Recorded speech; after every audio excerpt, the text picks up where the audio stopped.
Welcome to PSC Mitra. കഴിഞ്ഞ ക്ലാസ്സിൽ നമ്മൾ LCM എങ്ങനെ സിമ്പിൾ ആയിട്ട് കാണാം എന്നാണ് പഠിച്ചത്. അപ്പൊ നമ്മൾ ഈ ക്ലാസ്സിൽ LCMന്റെ കൂടുതലുള്ള ടോപ്പിക് ഏതാണ്? HCF, highest common factor. അതിന് മുന്നേ HCF നമുക്ക് സിമ്പിൾ ആയിട്ട് കണ്ടുപിടിക്കണമെങ്കിൽ അതിന് മുന്നേ നമ്മൾ ഒരു കാര്യം അറിഞ്ഞിരിക്കണം. നിശേഷകരണം. അതായത് ഒരു സംഖ്യ കണ്ടു കഴിഞ്ഞാൽ ആ സംഖ്യയെ 2 കൊണ്ടോ 3 കൊണ്ടോ അല്ലെങ്കിൽ ഏതെങ്കിലും ഒരു സംഖ്യ വെച്ചിട്ട് പൂർണ്ണമായിട്ടും ഹരിക്കാൻ പറ്റുമോ ഇല്ലയോ നമുക്കറിയണം. എന്നാൽ മാത്രമേ പെട്ടെന്ന് നമുക്ക് HCF കണ്ടുപിടിക്കാനായിട്ട് പറ്റത്തുള്ളൂ. ഇപ്പൊ HCF എന്ന് പറഞ്ഞ ടോപ്പിക്കിലേക്ക് കടക്കുന്നതിന് മുന്നേ ഇനി നമ്മൾ എടുക്കാൻ പോകുന്ന ടെസ്റ്റ് ഓഫ് ഡിവിസിബിലിറ്റി അഥവാ നിശേഷഹരണം, സംഖ്യകൾ കൊണ്ടുള്ള നിശേഷഹരണം. നോക്കിക്കേ, ആദ്യം നമുക്ക് 2 കൊണ്ടുള്ള നിശേഷഹരണം നോക്കാം. നോക്കിക്കേ, ആദ്യം നമുക്ക് 2 കൊണ്ടുള്ള നിശേഷഹരണം. ഒരു സംഖ്യ തന്നിട്ടുണ്ടെങ്കിൽ ആ സംഖ്യയെ 2 കൊണ്ട് പൂർണ്ണമായിട്ടും ഹരിക്കാൻ പറ്റുമോ ഇല്ലയോ എന്ന് എങ്ങനെയാണ് നമ്മൾ നോക്കുന്നത്? നമുക്ക് എല്ലാവർക്കും അറിയുന്നത്. ഒറ്റയുടെ സ്ഥാനത്ത്, അതായത് ഒരു സംഖ്യ തരികയാണ്. ഇപ്പൊ നോക്കിയേ, 12 എന്ന് തരുന്നു. ഈ സംഖ്യന്റെ അവസാനത്തെ അക്കം 0 അല്ലെങ്കിൽ ഏതെങ്കിലും ഒരു ഇരട്ട സംഖ്യയോ ആണെങ്കിൽ 0, 2, 4, 6, 8 ഇതിലേതെങ്കിലുമാണ് അവസാനത്തെ അക്കമെങ്കിൽ 0, 2, 4, 6, 8 പൂജ്യമോ മറ്റുള്ള ഇരട്ട സംഖ്യകൾ ഇതിലേതെങ്കിലും ആണെങ്കിൽ തന്നിരിക്കുന്ന സംഖ്യയെ പൂർണ്ണമായിട്ടും എത്ര കൊണ്ട് ഹരിക്കാം? 2 കൊണ്ട് ഹരിക്കാനായിട്ട് പറ്റും. പൂർണ്ണമായിട്ട് ഹരിക്കാന്ന് വെച്ചാൽ എന്താ? റിമൈൻഡർ, ശിഷ്ടം വരാൻ പാടില്ല. അപ്പൊ 2 കൊണ്ടുള്ള നിശേഷഹരണം എങ്ങനെയാണ്? ഒരു സംഖ്യ കണ്ടാല് അതിനെ പൂർണ്ണമായി 2 കൊണ്ട് ഹരിക്കാൻ പറ്റുമോ നോക്കുന്നത് എങ്ങനെയാണ്? അവസാന സംഖ്യ എന്ന് പറയുന്ന അവസാനത്തെ അക്കം 0 മറ്റുള്ള ഈ ഇരട്ട സംഖ്യകളോ ആണെങ്കിൽ ആ സംഖ്യയെ പൂർണ്ണമായിട്ട് 2 കൊണ്ട് ഹരിക്കാനായിട്ട് പറ്റും. മനസ്സിലായല്ലോ? അടുത്തത് 3 കൊണ്ടുള്ള നിശേഷഹരണം. 3 കൊണ്ട് എങ്ങനെയാ ഹരിക്കുന്നതെന്ന് വെച്ചിട്ടുണ്ടെങ്കിൽ, ഫോർ എക്സാമ്പിൾ നമ്മുടെ ഒരു സംഖ്യ നമ്മുടെ കയ്യിലുണ്ടെങ്കിൽ ഈ സംഖ്യന്റെ തുക, അതായത് അക്കങ്ങളുടെ തുക, ഇതിനകത്തിലെ അക്കങ്ങൾ ഏതൊക്കെയാണ്? 3, 4, 5 ഇവയുടെ തുക. സംഖ്യയിലെ അക്കങ്ങളുടെ തുക ഒന്നെങ്കിൽ 3 കിട്ടണം, അല്ലെങ്കിൽ 3ന്റെ ഗുണിതമാണെങ്കിൽ ഈ തന്നിരിക്കുന്ന സംഖ്യ എന്തായിരിക്കും? 3ന്റെ ഗുണിതം, അതായത് 3 കൊണ്ട് നിശേഷം ഹരിക്കാൻ പറ്റുന്നതായിരിക്കും. ഒന്നും കൂടി പറയാം. സംഖ്യ തന്നിട്ടുണ്ടായിരിക്കും, സംഖ്യയിലെ അക്കങ്ങളുടെ തുക കണ്ടുപിടിക്കണം. ഇവിടെ നോക്കിയേ, 5, 4, 9, 9, 3, 12.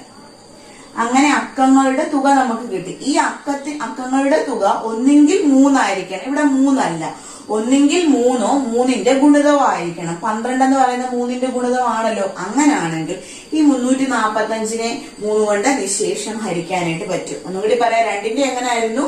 അവസാനത്തെ അക്കം 0, 2, 4, 6, 8 ഇതിൽ ഏതെങ്കിലും ഒരെണ്ണമാണെങ്കിൽ 2 കൊണ്ട് പൂർണ്ണമായിട്ട് ഹരിക്കാം. 3ന്റെ കാര്യം പറഞ്ഞത്, ഒരു സംഖ്യ നമുക്ക് തന്നിരിക്കുകയാണ്. അത് 2 അക്ക സംഖ്യയാട്ടെ, 3 അക്ക സംഖ്യയാട്ടെ, 4 അക്ക സംഖ്യയാട്ടെ, എത്ര ഡിജിറ്റ് ഉണ്ടെങ്കിലും ആ ഡിജിറ്റിലെ ഓരോ സംഖ്യന്റെയും ഓരോ അക്കങ്ങളുടെയും തുക എടുക്കുക, എല്ലാം കൂടി കൂട്ടുക. ആ കിട്ടുന്ന തുക 3ഓ 3ന്റെ ഗുണിതമോ ആണെങ്കിൽ ആ സംഖ്യയെ പൂർണ്ണമായിട്ടും എത്ര കൊണ്ട് ഹരിക്കാനായിട്ട് പറ്റും? 3 കൊണ്ട് പൂർണ്ണമായിട്ട് ഹരിക്കാനായിട്ട് പറ്റും. അടുത്തത് 4 കൊണ്ടുള്ള നിശേഷഹരണം. 4 കൊണ്ട് നോക്കിക്കേ, ഒരു സംഖ്യ നമുക്ക് തന്നിരിക്കുകയാണ്. ഫോർ എക്സാമ്പിള് 1432 ഈ വലിയ സംഖ്യ തന്നു. അപ്പൊ പെട്ടെന്ന് നമുക്ക് LCM ആണെങ്കിലും HCF ആണെങ്കിലും അല്ലെങ്കിൽ നമ്മൾ വേറെ ഏതെങ്കിലും ഒരു പ്രോബ്ലം വരികയാണ്. അങ്ങനെയാണെങ്കിൽ ഈ ബേസിക് ആയിട്ടുള്ള ഈ കാര്യം, അതായത് ഒരു സംഖ്യ കണ്ടു കഴിഞ്ഞാൽ പെട്ടെന്ന് ഏതൊക്കെ സംഖ്യകൾ കൊണ്ട് അതിനെ ഹരിക്കാനായിട്ട് പറ്റുമെന്ന് അറിഞ്ഞിരിക്കേണ്ടത് ബേസിക് ആയിട്ടുള്ള കാര്യമാണ്. ഇവിടെ നോക്കിയേ, 1432 എന്ന് പറഞ്ഞൊരു സംഖ്യ തന്നിട്ടുണ്ട്. അപ്പൊ ഇതിനെ 4 കൊണ്ട് പൂർണ്ണമായിട്ടും ഹരിക്കാൻ പറ്റുമല്ലയോ നോക്കുവാണ്. ഒന്നെങ്കിൽ ഈ അവസാനത്തെ 2 അക്കം 0 ആയിരിക്കണം. എന്താണ്? ഒന്നെങ്കിൽ അവസാനത്തെ 2 അക്കം 0 ആയിരിക്കണം, അല്ലെങ്കിൽ ഈ അവസാനത്തെ ഈ ഡിജിറ്റ് ഉണ്ടല്ലോ, ഇതെന്ന് പറയുന്നത് 4ന്റെ മൾട്ടിപ്പിൾ ആയിരിക്കണം. എന്താണ്? അവസാനത്തെ 2 അക്കം 0 അല്ലെങ്കിൽ 4ന്റെ മൾട്ടിപ്പിളോ ആയിരിക്കണം. ഇവിടെ അവസാനത്തെ 2 അക്കം എടുത്തു കഴിഞ്ഞാൽ ഏത് സംഖ്യയാണ്? 32 അല്ലേ? 32 എന്ന് പറയുന്നത് 4ന്റെ ഗുണിതമാണ്. 8 4 ആണ് 32 എന്ന് പറയുന്നത് അല്ലെ. 8 4 32. അപ്പൊ ഈ സംഖ്യയെ പൂർണ്ണമായിട്ടും എത്ര കൊണ്ട് ഹരിക്കാം? 4 കൊണ്ട് ഹരിക്കാം. അപ്പൊ 4 കൊണ്ട് ശേഷം ഹരിക്കുന്നതിനുള്ള കണ്ടീഷൻ എന്തുവാണ്? അവസാനത്തെ രണ്ടക്കം പൂജ്യമോ അല്ലെങ്കിൽ 4ന്റെ മൾട്ടിപ്പിൾ ആയിരിക്കണം, 4ന്റെ ഗുണിതമോ ആയിരിക്കണം. അങ്ങനെയാണെങ്കിൽ തന്നിരിക്കുന്ന സംഖ്യയെ പൂർണ്ണമായിട്ടും 4 കൊണ്ട് ഹരിക്കാനായിട്ട് പറ്റും. അടുത്തത് 5. 5 നമുക്ക് എല്ലാവർക്കും അറിയാം അല്ലെ. തന്നിരിക്കുന്ന സംഖ്യയുടെ അവസാനത്തെ അക്കം ഒന്നുകിൽ 0 ആയിരിക്കണം ഓർ 5 ആയിരിക്കണം. 0 5 ആണെങ്കിൽ ഒറ്റയുടെ സ്ഥാനത്ത്, അതായത് അവസാനത്തെ അക്കം 0 5 ആണെങ്കിൽ ആ സംഖ്യയെ പൂർണ്ണമായിട്ടും 5 കൊണ്ട് ഹരിക്കാനായിട്ട് പറ്റും. അടുത്തത് 6 കൊണ്ടുള്ള നിശേഷഹരണം. 6 കൊണ്ടുള്ള നിശേഷഹരണം ഒരു സംഖ്യയെ 6 കൊണ്ട് പൂർണ്ണമായിട്ടും ഹരിക്കാൻ പറ്റുമല്ലയോ നോക്കുന്നത്. ആ തന്നിരിക്കുന്ന സംഖ്യയെ 2 കൊണ്ടും 3 കൊണ്ടും, അപ്പൊ 6 കൊണ്ടും പൂർണ്ണമായിട്ട് ഹരിക്കണമെങ്കിൽ ആ സംഖ്യയെ 2 കൊണ്ടും അതുപോലെ തന്നെ 2 കൊണ്ടും 3 കൊണ്ടും പൂർണ്ണമായിട്ട് ഹരിക്കാൻ പറ്റണം. ഒന്നെങ്കിൽ 2 കൊണ്ട് അല്ലെങ്കിൽ 3 കൊണ്ട്, അങ്ങനല്ല. അതായത് ഫോർ എക്സാമ്പിൾ ഇവിടെ 2 കൊണ്ട് എങ്ങനെയാ ഹരിക്കുന്നത് നമ്മൾ പറഞ്ഞു, 3 കൊണ്ട് എങ്ങനെയാ നിശേഷഹരണം നമ്മൾ പറഞ്ഞു. അപ്പൊ 6 കൊണ്ട് നോക്കണമെങ്കിൽ 2 കൊണ്ടും 3 കൊണ്ടും പറ്റണം. ഫോർ എക്സാമ്പിൾ നമ്മളൊരു സംഖ്യ എടുത്തു 720. ഈ 720നെ 2 കൊണ്ടും 3 കൊണ്ടും നിശേഷം ഹരിക്കാൻ പറ്റുമെങ്കിൽ അതിനെ എത്ര കൊണ്ട് ഹരിക്കാം? 6 കൊണ്ടും ഹരിക്കാൻ പറ്റും. 2 കൊണ്ട് മാത്രമാണേ പറ്റത്തില്ല. 2 കൊണ്ടും 3 കൊണ്ടും പൂർണ്ണമായിട്ടും ഹരിക്കാൻ പറ്റുന്ന സംഖ്യയെ 6 കൊണ്ടും നമുക്ക് പൂർണ്ണമായിട്ട് ഹരിക്കാം. നമുക്കറിയാം 2 കൊണ്ട് ഹരിക്കാൻ പറ്റണമെങ്കിൽ ഒറ്റയുടെ സ്ഥാനത്ത് 0 2 4 6 ആയിട്ട് ഇത് ഏതെങ്കിലും ആയിരിക്കും. 0 അപ്പൊ 2 കൊണ്ട് പറ്റും. ഇനി 3ന്റെ കാര്യം പറഞ്ഞപ്പോ നമ്മൾ എങ്ങനെയാണ് പറഞ്ഞത്?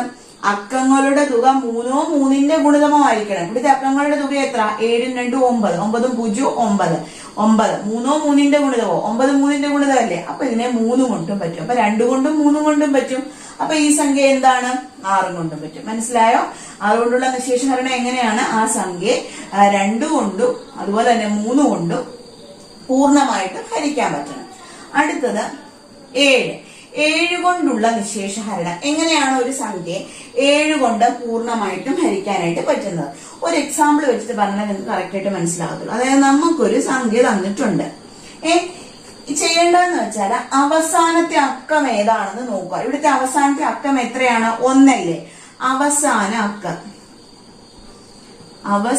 അക്കം എത്രയാണ്? ഇവിടെ 1 ആണ്.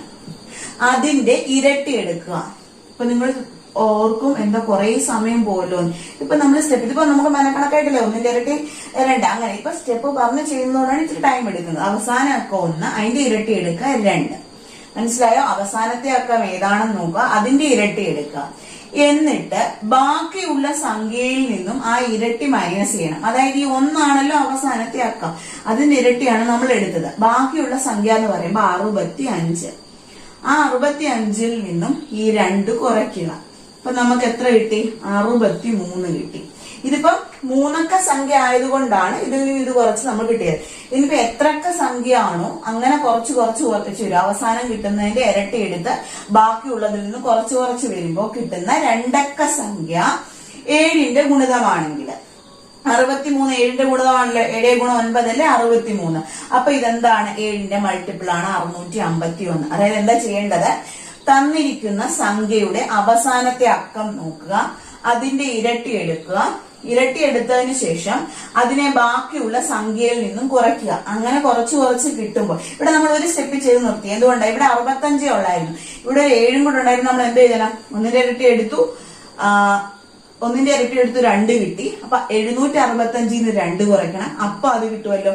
പിന്നെ ആ കിട്ടുന്ന സംഖ്യ ഇപ്പൊ നോക്കാം, 765 2 കൊടുത്തപ്പോ 763 കിട്ടി. ഇനി എന്തോ ചെയ്യേണ്ടത്? ഇപ്പൊ 763 ആയിരുന്നെങ്കിൽ ഇതിന്റെ അവസാനത്തെ അക്കം എടുക്കുക 3, അതിന്റെ ഇരട്ടി എടുക്കുക, അതിൽ നിന്ന് മറ്റേത് കുറയ്ക്കുക. അങ്ങനെ കുറച്ച് വരുമ്പോൾ കിട്ടുന്ന അവസാനം വരുന്ന 2അക്ക സംഖ്യ. ആ 2അക്ക സംഖ്യ എന്ന് പറയുന്നത് 7ന്റെ ഗുണിതമാണെങ്കിൽ തന്നിരിക്കുന്ന സംഖ്യയെ പൂർണ്ണമായിട്ട് എന്തുകൊണ്ട് ഹരിക്കാൻ പറ്റും? 7 കൊണ്ട് പൂർണ്ണമായിട്ട് ഹരിക്കാൻ പറ്റും. അപ്പൊ ഇവിടെ 651നെ 7 കൊണ്ട് പൂർണ്ണമായിട്ട് ഹരിക്കാൻ പറ്റും. അടുത്തത്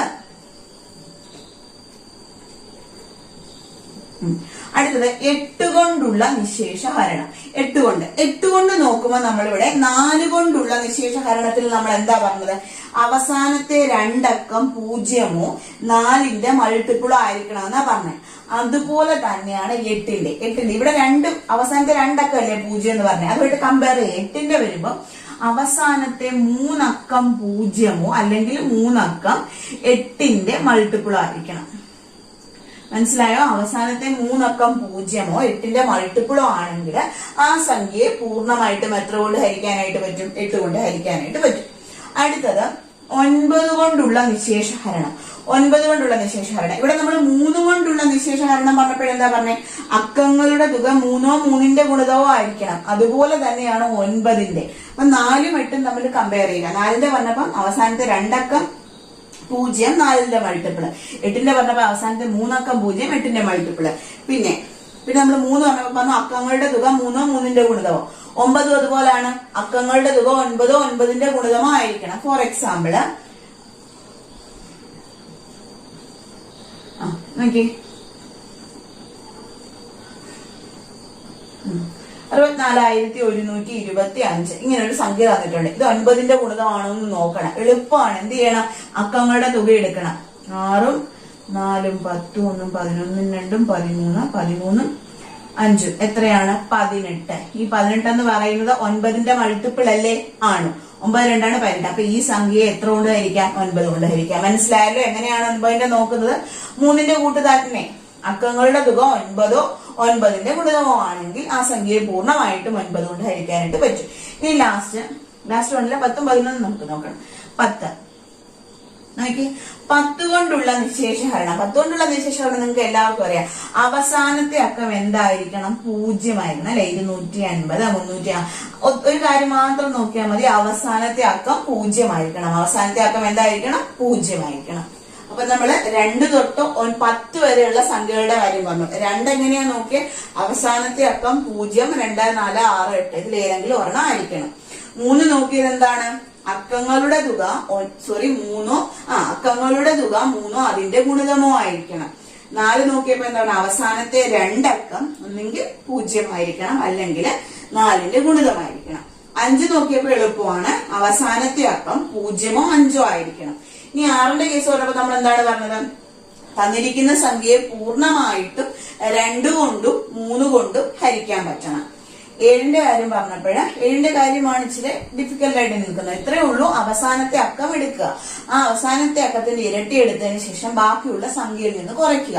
അപ്പൊ കിട്ടുന്നത് 2 അക്ക സംഖ്യ ആണോ നോക്കണം. 2 അക്ക സംഖ്യ കിട്ടുന്നിടം വരെ ഈ പ്രക്രിയ തുടരണം. അതായത് അവസാനത്തെ സംഖ്യ എടുത്ത് അതിന്റെ ഇരട്ടി കണ്ട് ബാക്കിയുള്ളതിൽ നിന്ന് കുറച്ച് വരണം. ഓക്കെ, അങ്ങനെ അവസാനം കിട്ടുന്ന 2 അക്ക സംഖ്യ 7ന്റെ ഗുണിതമാണെങ്കിൽ ആ സംഖ്യയെ പൂർണ്ണമായിട്ടും 7 കൊണ്ട് ഹരിക്കാം. അടുത്ത 8നെ 4ഉമായിട്ട് കമ്പയർ ചെയ്ത് പഠിക്കണം. ഇവിടെ 2 0 പറഞ്ഞു. അപ്പൊ 8ന്റെ കേസില് അവസാനത്തെ 3 അക്കം എന്ന് പറയുന്ന 0 ആയിരിക്കണം, അല്ലെങ്കിൽ അവസാനത്തെ 3 അക്കം എന്തായിരിക്കണം? 8ന്റെ മൾട്ടിപ്പിൾ ആയിരിക്കണം.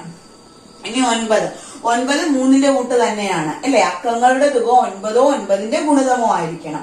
പിന്നെ 10 നമുക്കറിയാം അവസാനത്തെ അക്കം എന്തായിരിക്കണം? 0 ആയിരിക്കണം. 11 കൊണ്ടുള്ള നിശേഷഹരണം. ഒരു സംഖ്യ തന്നിട്ടുണ്ടെങ്കിൽ എങ്ങനെയാണ് അതിനെ പൂർണ്ണമായിട്ടും 11 കൊണ്ട് ഹരിക്കാൻ പറ്റുന്നോ ഇല്ലയോ എന്ന് നമുക്ക് നോക്കാം. അത് നമുക്ക് എക്സാമ്പിൾ എഴുതിയിട്ട് പറയാൻ നിങ്ങൾക്ക് കുറച്ചും കൂടി വ്യക്തമായിട്ടുള്ളൂ.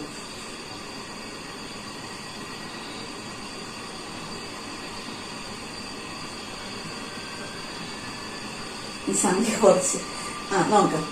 ഇങ്ങനെ ഒരു സംഖ്യ നമുക്ക് തന്നിട്ടുണ്ട്. 11 കൊണ്ട് ആ സംഖ്യയെ പൂർണ്ണമായിട്ടും ഹരിക്കാൻ പറ്റുമോ ഇല്ലയോ എന്നാണ് നോക്കാൻ പോകുന്നത്. അതിനു വേണ്ടിയിട്ട് ചെയ്യേണ്ടത് ഒന്നിടവിട്ടുള്ള സംഖ്യകൾ ഏതൊക്കെ? 6 ഒരു സംഖ്യ വിട്ട് അടുത്ത സംഖ്യ എടുക്കാം. 4 അടുത്ത സംഖ്യ വിട്ട് അടുത്ത സംഖ്യ എടുക്കാം. ഏതൊക്കെ ഇപ്പൊ നമുക്ക് കിട്ടിയത്? 6 4 9. അതായത് ഒന്നിടവിട്ടുള്ള സംഖ്യകൾ എടുക്കുക. 6 4 9. ബാക്കിയുള്ള കിടക്കുന്ന 8 7 4. ഓക്കെ, ഇവയുടെ തുക കാണുക. മനസ്സിലായോ? ഒന്നിടവിട്ടുള്ള സംഖ്യകളുടെ തുക കാണുക. ഒരു സംഖ്യ തന്നിട്ടുണ്ടെങ്കിൽ ഒന്നിടവിട്ടുള്ള സംഖ്യകൾ അക്കങ്ങൾ എടുക്കുക. അതിന്റെ തുക 6 4 9. ബാക്കിയൊക്കെ 8 7 4. 6 4 10 9 19. 8 7 4 19. ഓക്കെ, അപ്പൊ നോക്കി ഒന്നിടവിട്ടുള്ള സംഖ്യകളുടെ തുക എടുക്കുക. അതിനുശേഷം ആ തുകകൾ തമ്മിലുള്ള വ്യത്യാസം എടുക്കുക. അതൊന്നെങ്കിൽ 0ഓ 11ന്റെ ഗുണിതമായിരിക്കണം. മനസ്സിലായോ? ഒരു സംഖ്യ തന്നിട്ടുണ്ടെങ്കിൽ ഒന്നിടവിട്ടുള്ള അക്കങ്ങളുടെ തുക ഒന്നിടവിട്ടുള്ള അക്കങ്ങളുടെ തുക എടുക്കുക. എന്നിട്ട് ആ തുകകൾ തമ്മിലുള്ള കിട്ടുന്ന രണ്ട് തുക ഏതൊക്കെയാണ്? 19 19 മൈനസ് ചെയ്യുക. അതിന്റെ വ്യത്യാസം കണ്ടുപിടിക്കുക. വ്യത്യാസം കണ്ടുപിടിക്കുമ്പോൾ കിട്ടുന്ന ആൻസർ ഒന്നെങ്കിൽ 0 ആയിരിക്കണം, അല്ലെങ്കിൽ 11ന്റെ ഗുണിതമായിരിക്കണം. അതായത് 11, 22, 33, 44 അങ്ങനെ ഏതെങ്കിലും ആയിരിക്കണം. അങ്ങനെയാണെങ്കിൽ ആ സംഖ്യയെ പൂർണ്ണമായിട്ട് എത്ര കൊണ്ട് ഹരിക്കാം? 11 കൊണ്ട് നിശേഷം ഹരിക്കാമെന്ന് പറയാം. ഇത്രയും കാര്യങ്ങൾ ഓർമ്മയിൽ വെക്കുക. ഇത് വെച്ചുകൊണ്ട് നമുക്ക് അടുത്ത വീഡിയോയില് HCF എങ്ങനെ കണ്ടുപിടിക്കുമെന്ന് പറയാം. അതുപോലെ തന്നെ LCM HCF എന്ന് പറയുന്ന പോർഷനിൽ LDCക്ക് മാത്രമല്ല യൂണിവേഴ്സിറ്റി അസിസ്റ്റന്റ് പോലെയുള്ള ഡിഗ്രി ലെവൽ എക്സാമിന് റേഷ്യോ വെച്ചുകൊണ്ട്, നമ്മൾ റേഷ്യോ പഠിച്ചായിരുന്നല്ലോ, അംശബന്ധം, അത് വെച്ചുകൊണ്ട് ഈ LCMൽ നിന്നും HCFൽ നിന്നും ക്വസ്റ്റ്യൻസ് ചോദിച്ചിട്ടുണ്ട്. അതുൾപ്പെടെയുള്ള പ്രീവിയസ് ക്വസ്റ്റ്യൻസും കൂടി നമുക്ക് വർക്ക്ഔട്ട് ചെയ്യാം.